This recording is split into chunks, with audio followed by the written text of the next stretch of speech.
pag-usapan muna natin ngayon ang nani. Hindi siya Japanese language, hindi siya Japanese term.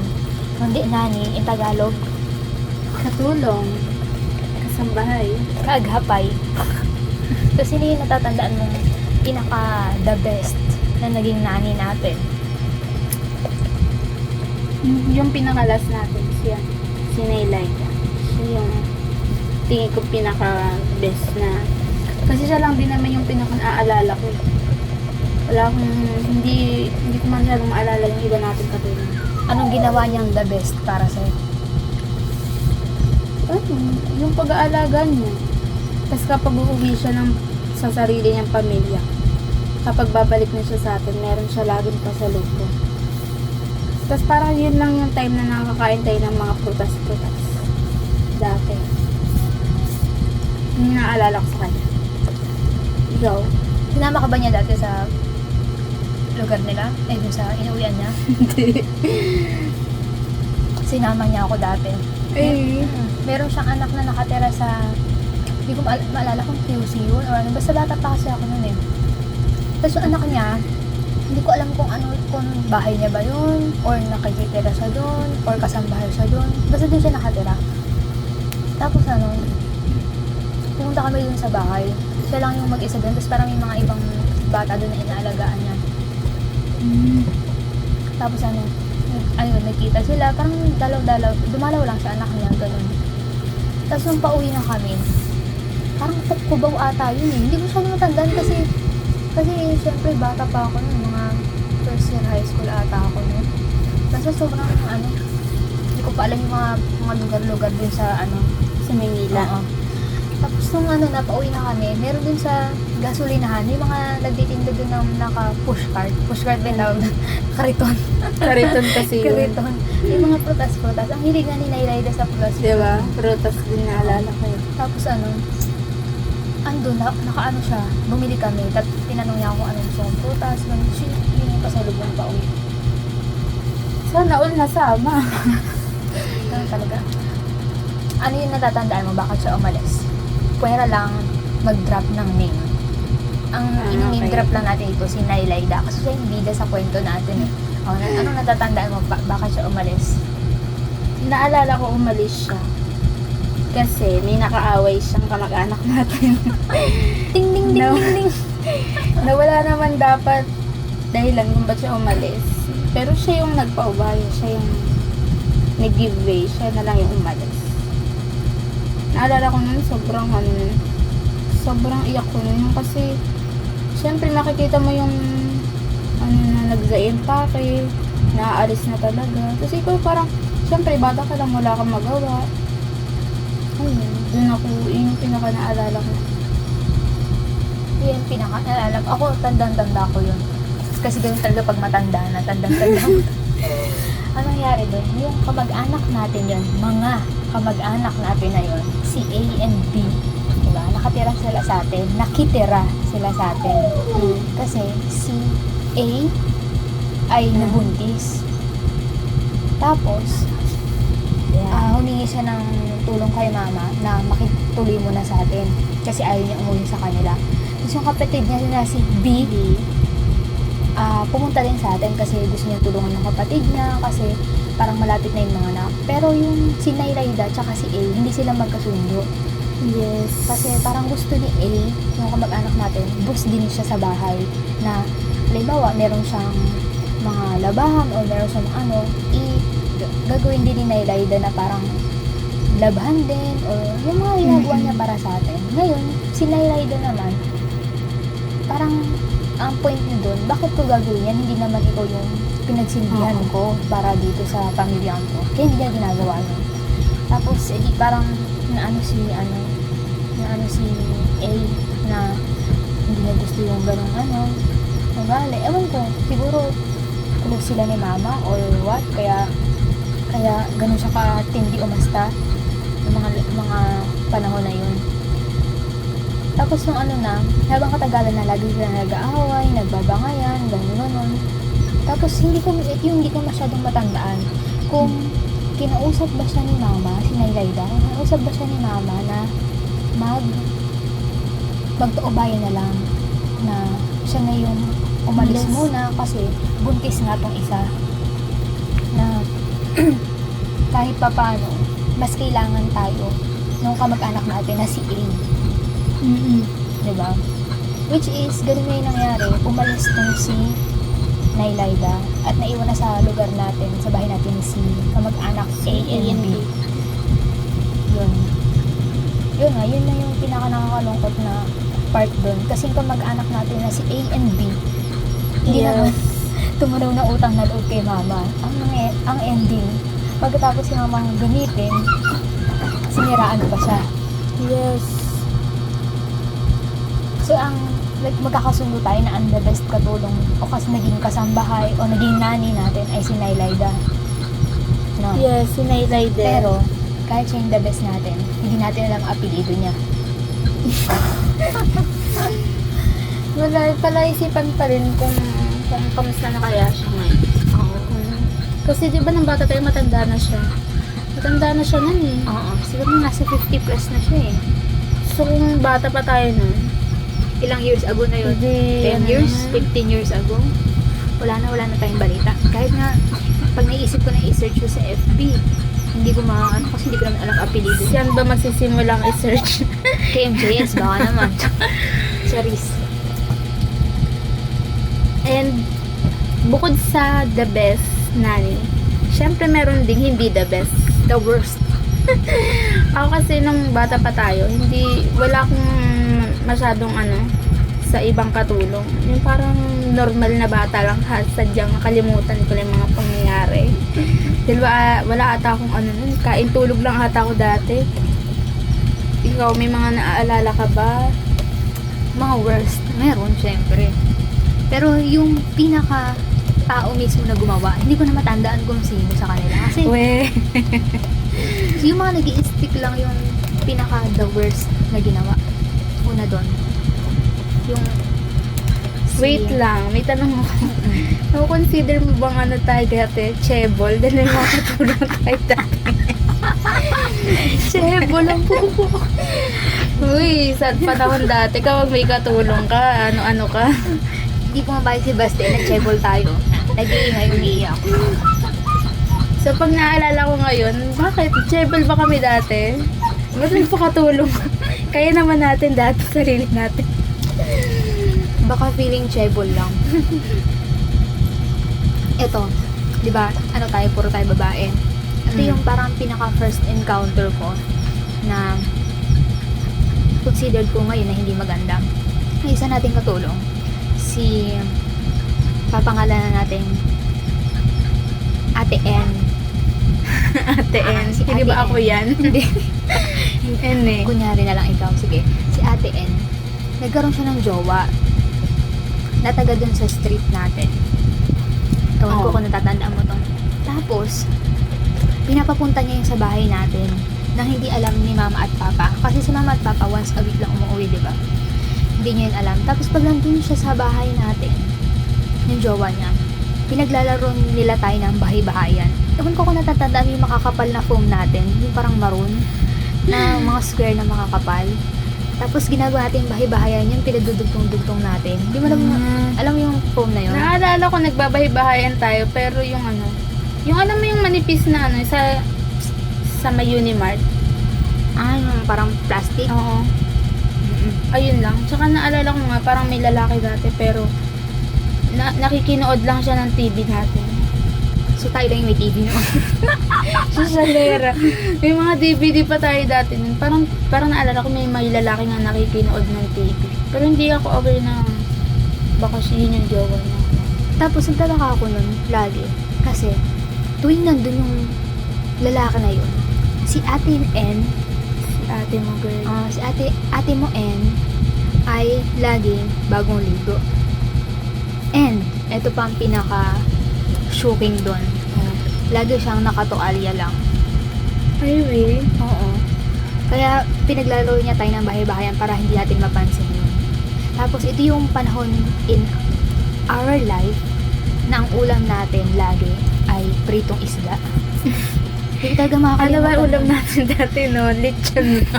Hindi ko talaga makalimutan yun kasi syempre nagiging mapili na sa pagkain. Ako kasi nagiinarte na, nagkakaisip na anong grade na ba ako nun. Siguro mga grade 3 or grade 4 ata ako nun. Na tuwing pag-uwi ko, pritong isda na naman. Tas, kasi hindi man ako pala almusal.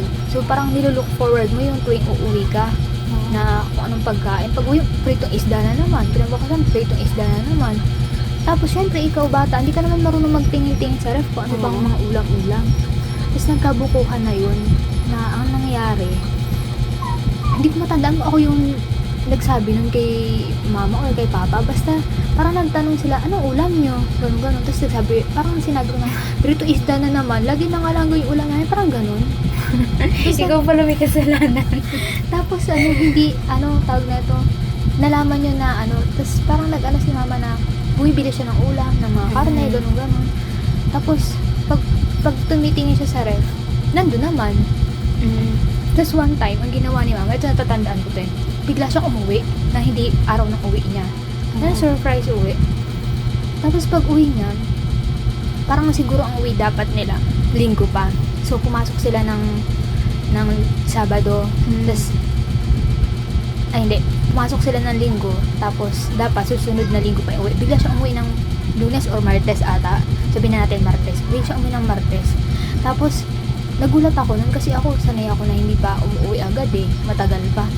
Tapos pag uwi niya ng araw na yun, walang laman yung ref agad. Yung mga pinamili, parang kakapamili lang kasi syempre pag Sunday, bilihan yun, di ba? Kakauwi lang, wala na agad laman yung ref, yung mga binili niya, ganun. Ang natira na lang, alam mo, hulaan ko Isda. Isda na yung natira. Hindi parang nagulat si mama na yung mga pinamili na yun, kayang mawala ng 2 days.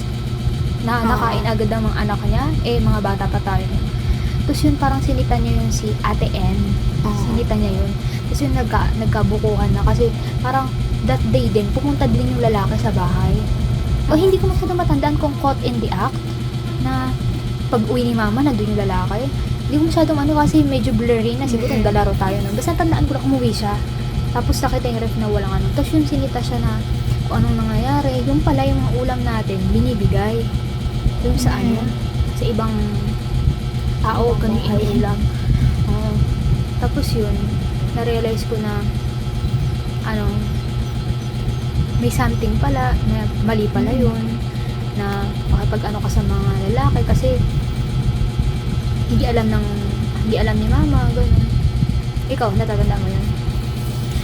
Hindi, ang naalala ko lang ng bata ko, pumapasok ko sa school. Ayun lang, wala akong naalalang mga masyadong bad memories. Yung kumakain ka, tututukan ka ng kutsilyo sa bibig, hindi mo naalala? Naalala ko siya pero hindi sa akin. Siguro kayong mga kapatid ko yung ginaganon, pero sa akin wala. Good girl ako nung Ngayon ka lang naging bad. Ako natatandaan ko yun, di ba? Ang tanda na talaga Si iba namang ate yun sabihin natin, si Ate R. Si Ate R. Si Ate R. Si Ate R. Tamad siya. Parang tanda ako, nung naging kasama natin siya sa bahay, parang mga 17 pa lang siya or 18. Bata pa. Oo, bata pa siya. Hindi ko alam kung 16, 17, 18, basta ganun. Tapos, kaya ako nasabing tamad siya kasi ayaw niyang maghugas ng maraming pinggan. Kasi Hindi naman niya tayo pinapakain sa iisang plato. pinapakain niya tayo sa iisang plato. Kasi susubuan niya lang tayo. Hindi pwede yung tayo Ay, mag-isa oo, parang naalala ko yun. diba? Sinusubuan tayo. Oo, susubuan niya lang tayo. Kasi kapag tig-iisa tayong plato, syempre maraming hugasin yun. Ngayon, susubuan niya lang tayo. Pero kapag di natin nalakahan yung bibig natin, siya sabi niya, Agad-agara. na hihiwain daw niya ng kutsilyo yung bibig natin kapag di natin nilaki ang pagbuka. Tsaka, alam ko pag nagpapakain yun, alam mo yung kutsara, punong-puno, na parang, Para maubos agad. oo, alam mo, bibitayin na tayo. Yun, natatandaan ko sa kanya. Tapos, alam ko kaya yun umalis sa atin. Kasi crush niya yung tito natin na isa. Kilala Tama ko ba yung tito. Malamang tito natin yun Sino sa tito natin? Sa side ni Papa. Parang alam ko yun yung dahilan crush niya yun. Crush niya yung tito natin na yun. Tapos Landutay Tapos yun, umalis na siya. Pinagpalit yung word para sa Yung talaga ang buhay. Wala ka na iba natatandaan na worst. puro the best lang talaga. Naalala ko, yun nga yung kinukulong tayo sa kusina dati. Guys, kinukulong kami sa kusina dati. Chebol ka pero kinukulong ka sa kusina. Kinukulong kami sa dungeon dati. May dungeon pala. Pero hindi ko sa ngayon na naalala ko siya. Parang hindi siya sa akin naging trauma. Parang wala lang. That's your darkness. You are embracing your darkness. Kasi yung kusina namin dati, parang open air, may close air ba?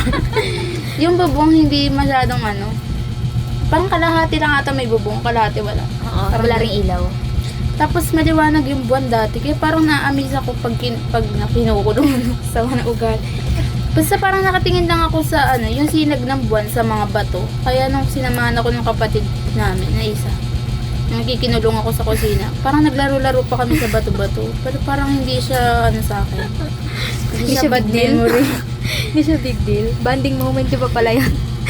No, nung nakulong ka dun. Ako na, Naalala mo ba, pinapatayin pa ilaw no? Walang Oo. ilaw yun eh. walang ilaw As nga dun. in, madilim. Alam ko, pinapatay lang yung ilaw sa parang pinakasala para maging sobrang dilim talaga sa kusina. Kasi pagbukas doon na sinag yung araw ay araw, yung ilaw. Araw, sariling araw sa kwarto. Ganun yun. Kaya ka naman nahuhila doon kasi hindi ka sumusunod sa utos ng katulong mo. Sabi, ligpitin mo yung mga sapatos, hindi mo niligpit na maayos. Siguro niligpit ko naman yun. Hindi lang niya nagustuhan yung ligpit ko. Eto, naalala mo ba dati nung nag-iigib tayo? Nag-iigib sa balon. Sa gripo?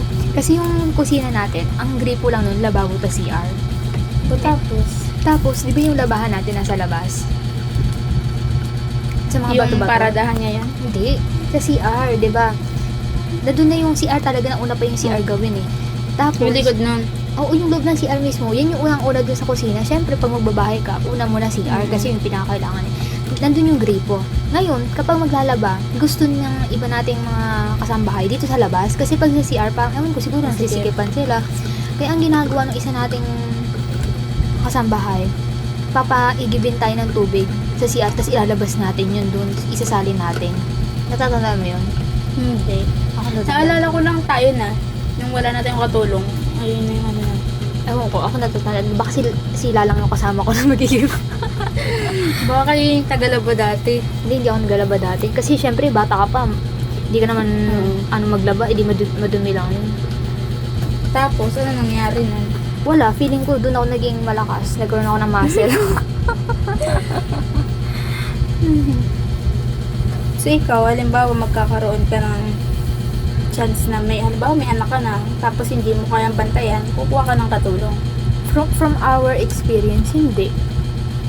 Dapat, kung mag-aanak ka or ako, halimbawa, iko-commit ko yung sarili ko doon, lalo na yung sa mga stage na nagsisimula na siya magkaroon ng isip. Dapat yun nga yung panahon na mas kasama niya yung magulang niya eh. Based from my experience hindi maganda. Ano naman mapapaya mo sa mga magulang mo? Nag-fire. Hindi totoo yun. Kasi syempre may bad experience tayo sa mga Kasi yung mga magulang ngayon na nagbabalak kumain ng katulong para sa mga anak nila, mag-overthink na kayo.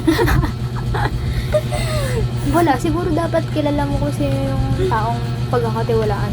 Tsaka high-tech na ngayon, may CCTV na. Kahit doon may CCTV, madami pa rin namamultrato eh. O at least yun, may ebidensya ka na. Pag minaltrato yung anak mo, pwede mo yung diretsa pakulong. Nakulong, pero yung impact nun sa bata, di naman bubura yun. Ay, ito, Kailan. speaking of impact, ito ang tatandaan ko. Yung isa natin, dami kwento no? Yung isa natin naging kasambahay. Balik tayo kay Ate N ata yun. Kasi siya lang yung may jowa na pinapapasok niya sa bahay. Parang nagka-LQ sila, nagka-away sila. Tapos, naalala mo dati yung bago sa gate natin, yung parang tindahan, pinakatindahan natin, di ba? Tapos yung parang pinakasahig nun, parang daanan, tapos lubak-lubak pa yun. Oo. Basta yung parang nag-away sila nun. Tapos, sinuntok niya yung pader. Sinuntok Si niya, Boy, sinuntok oo, niya yung sinuntok niya yung pader nilang nung tindahan natin, bago siya lumabas ng gate. Tandang-tanda ko yun kasi pag suntok niya, nagdugo yung kamay niya, nandun yung dugo ng kamay niya sa pader. Eh, yung pader natin, hindi man yun makinis eh, rough yun eh. Tapos yun, na ano, ewan kong, akala ko yun, hindi na siya babalik sa bahay natin dahil ganun. Kasi, wala eh, nag-away na eh. Wala mo ba't nag-em? Hindi nabigyan ng ulam. Kasi pagdating niya sa bahay, ang ulam ay isda. Bakit hindi dala niya ng ibang ulam? Ay, kaya siguro umaya ko sa ano eh. May time na umaya ko sa isda. May time naman na, sige, okay lang. Pero, Anong isda ba yung naalala mo ba? Baka tilapia yun. galunggong. Galunggong. Yung mga, syempre yung pinakamabilis lutuin eh, pag pinrito, di ba? Hindi ko kasi bet yung tilapia or baka ayun na yun. Baka yun. tilapia yung ulam. Alam ko yung natatandaan ko mga isda eh. Pero syempre pag bumili naman yata si mama dati ng isda, iba-iba. Baka may tilapia nga din. Kasi medyo favorite ko yung ano, yung tilapia. Yung pala yun. So, ikaw ngayon, kung bibigyan ka ng chance, matanda ka na, nagkaroon ka ng pera, mayaman-yaman ka na, mag-hire ka ba ng katulong? Kapag Matutulungan? mansion na yung bahay ko, pag hindi ko na kayang linisin mag-isa. Pero pag ano, hindi rin. Kasi ako, lumaki naman ako ng ano, parang kaya ko nang tumira sa ano, na kaya kong linisan yung tinitiran. Pero kaya ko naman alagaan sarili ko, yung mga nakapaligid sa akin. Hindi ko na ata kailangan ng tulong. Eh, ibabalik ko sa yung tanong mo. Pag magkakaanak ka, halimbawa, nag-hire ka ba ng katulong? Hindi, alagaan ko. Paano yun? Eh, may trabaho ka. Marami ng work from home, no? Hindi mo na pwedeng idahilan sa anak mo na nagtatrabaho ko sa malayo at hindi na ubra yun sa panahon niya. Pag di lumaki ang anak mo, tas naalala niya yan, masisisi niya lang yan sa'yo. Promise. Bakit ako? Wala mo na anak. I-impact ka dyan. Ano pa ba? Pag nagkaisip yung anak mo, doon yan na yun pagdudugtong-dugtong. So, ang mga naging worst kasambahay natin, yung mga teenager. Palagay mo. Oo. Mga teenager Mga pa bata. 20s, ganun. Kasi alam ko yung isa yung may jowa, mga nasa 18 or 19 na yun, 20 plus na yun eh. Pero yung si Nayrayda, may edad na. Diba? Oo. Bakit kaya? Palagay mo. Bakit Siguro, kung sino pang mas... dahil bata pa din, hindi pa din nila sineseryoso yung trabaho. Baka ganun. Mas ano pa sila sa emotion nila. may natatandaan ka bang... Short temper. May natatandaan ka bang time na nasugatan ka nung may mga kasambahay pa tayo? Or nagkaroon ka ng sakit or accident na ginamot ka or what? May natatandaan ka ba ang gano'n? May mga naalala kong nagkasakit ako, pero hindi about sa kasambahay, about sa mga kapatid ko. Hindi. Mga Yung kaaway-away. parang maaano mo na kahit pa paano inilagaan ka naman ng kasambahay natin. Yung mga time Hindi na- ko alam, pero one time, hindi siya ano eh, hindi ata ako nagkasakit na natutulog ata ako. Natutulog ako sa taas ng double deck, tapos parang masusunog na ata yung bahay. Tapos natutulog ako sa double deck. Hindi ko alam kung may katulong tayo nun or tayo lang. Tapos hindi niyo ako niligtas. Hinayaan niyo lang ako masunog. Kaya ka pala morena. Hindi ko alam kung may katulong tayo nun. Meron ba? Parang wala na eh. Munti ka na namamatay, tumatawa ka. Basta natutulog ako nun, tapos parang nag-short circuit yung sa bahay. Oo, yun yun. Nag-short circuit yung fuse, sumabog yun. O naman sa masusunog. Basta sumabog yun. Ewan ko kung nag-apoy yun or ano. Hindi ko matandaan kung nag-apoy ba yun. Tapos naglabasan kaming lahat. Tulog si ate mo. Tulog ka, naiwan ka dun. Pero parang, bata pa kasi ako nun eh, kaya ano eh. Wala kang muwang, wala kang pakialam. Baka yun na yung start ng na pag natutulog ako, mabilis na ako magising. Yun yung dahilan. Kasi nung baka nung mamamatay na ako, hindi ako agad nagising. Kaya parang aware na ako pag ganun. Parang may nagsasalita lang, parang nagigising na ako agad minsan. Hindi ka na sobrang tulog kasi natakot ka na baka walang gumising sa'yo ulit. Pero pagising ko nun, okay naman na. Hindi ako nagising na nagkakagulo pa.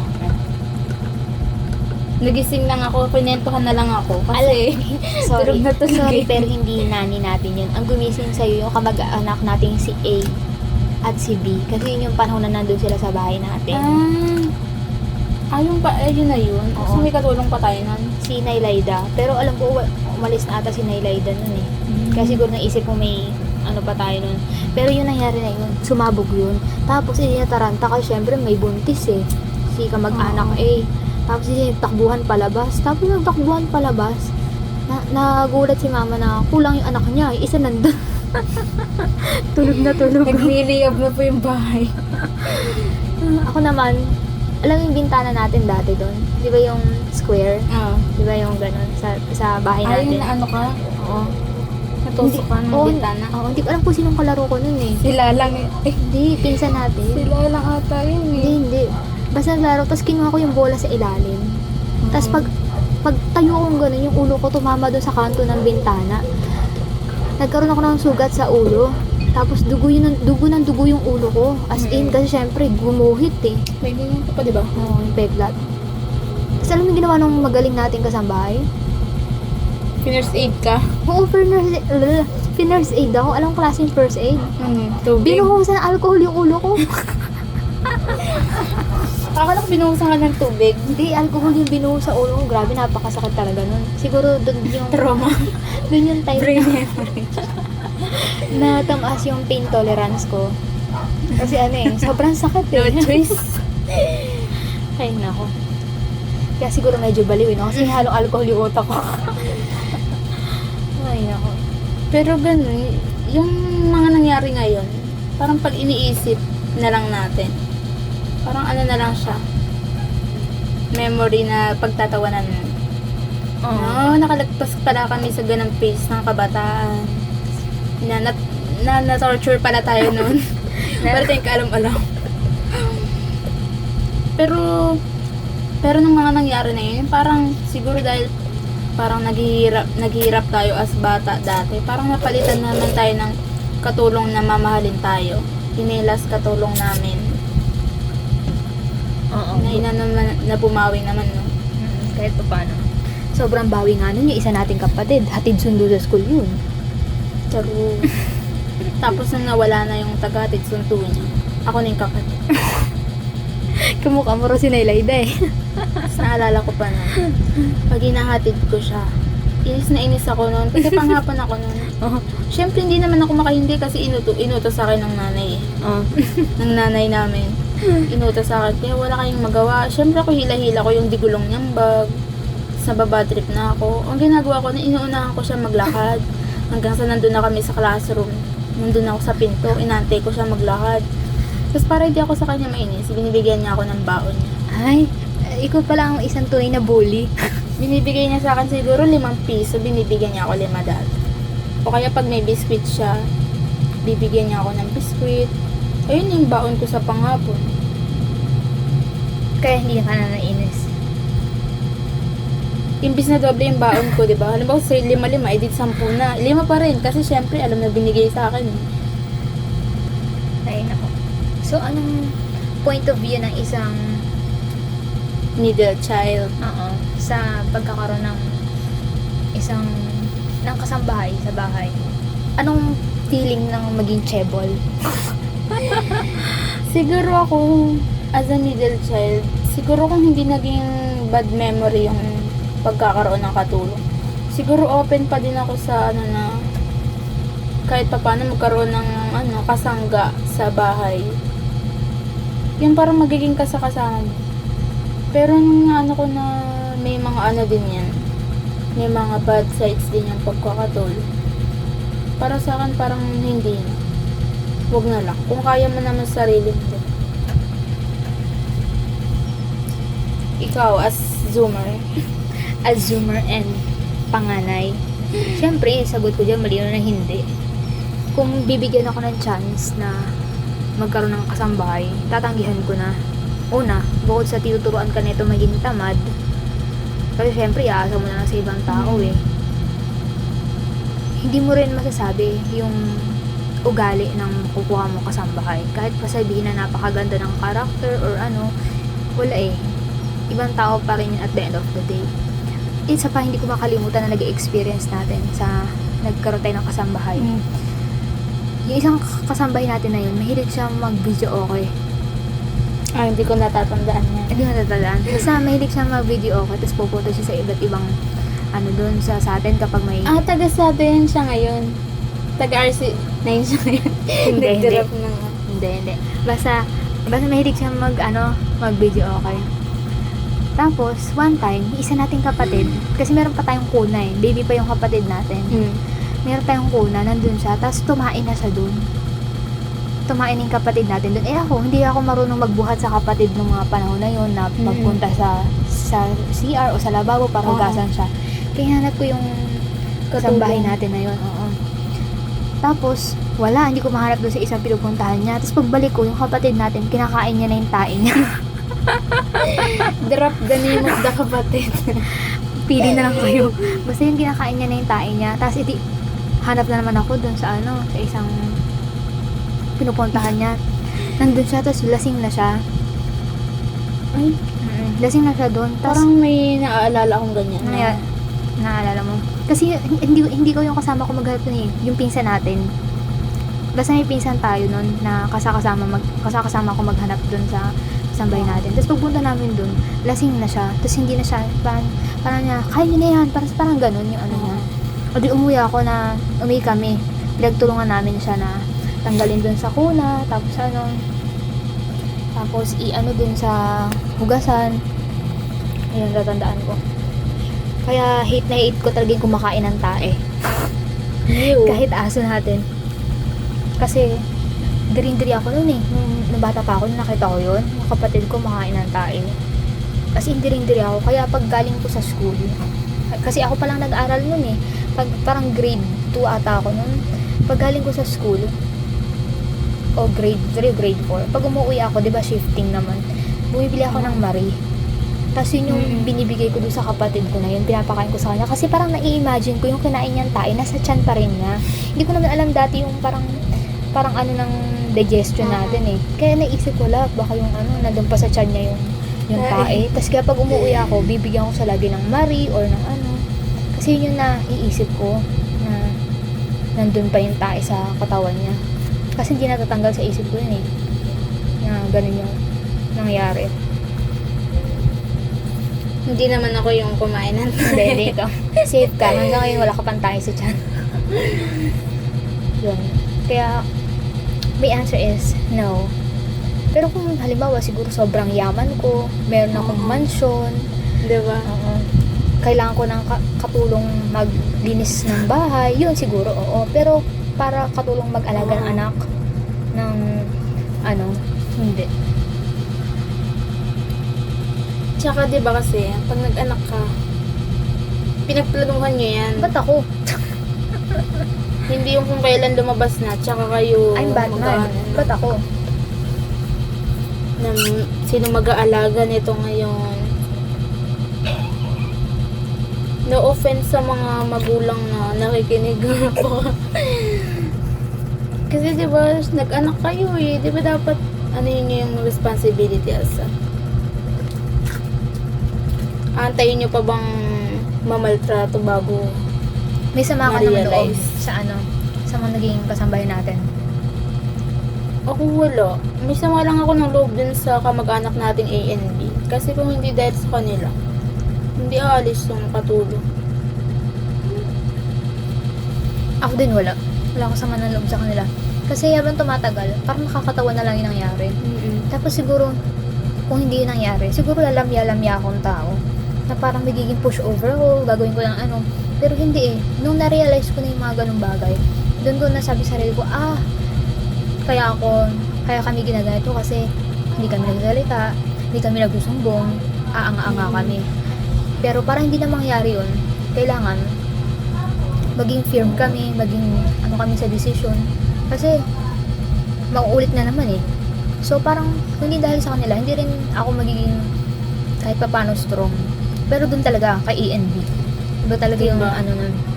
Kung hindi sila sa pakikitungo sa tinirahan nila, hindi sana yun nangyayari. Oh, At saka isa pa, buti sana kung tumanaw sila ng utang na loob nun kay mama. Kahit hindi na lang sa atin kay mama na lang nagpatuloy sa kanila. Pero hindi sila tumanaw ng utang na loob. Pero that's a story for another Yes, video. guys. Anong gagawin nila para malaman nila ang buong chika about kay A and B? So, tingnan natin kung gagawan pa natin yan ng full story. Chikahan. Pero for today's episode, tayo ay nagkasundo na it's a no. A Yes, nanny no. for your own child is a no from the perspective